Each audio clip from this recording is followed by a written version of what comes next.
د ننني غونډې صدر صاحب د پښتنو قامي شاعر رحمت شاه سایل صاحب له به زه د هغه په دې شعرونو مایک ته د راتلو بلنه ورکوم، خو تاسو ټولو ته به خواست کوم چې زه کله په هغې کې پښتون یم او پښتون یم وایم، تاسو ټول به راسره وایي چې پښتون یم پښتون یم.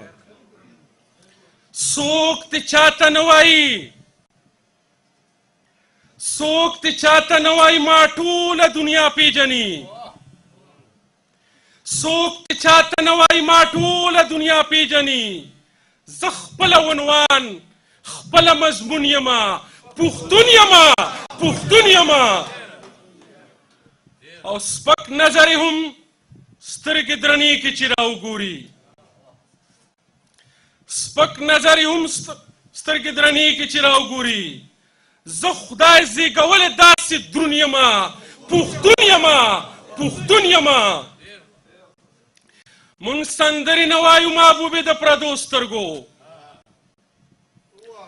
مونږ سندرې نه وایو محبوبې د پردو سترګو. زه د پښتنو سترګو مجنون یمه، پښتون یمه پښتون یمه.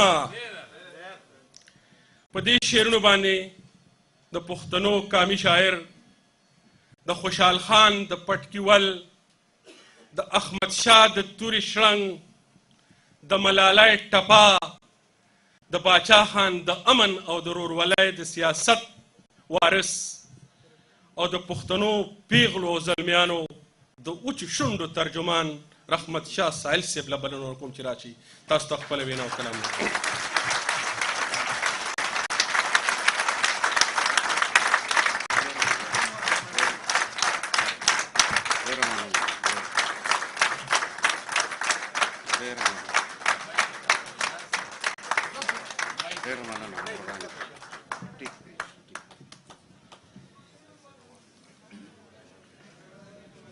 أعوذ بالله من الشيطان الرجيم بسم الله الرحمن الرحيم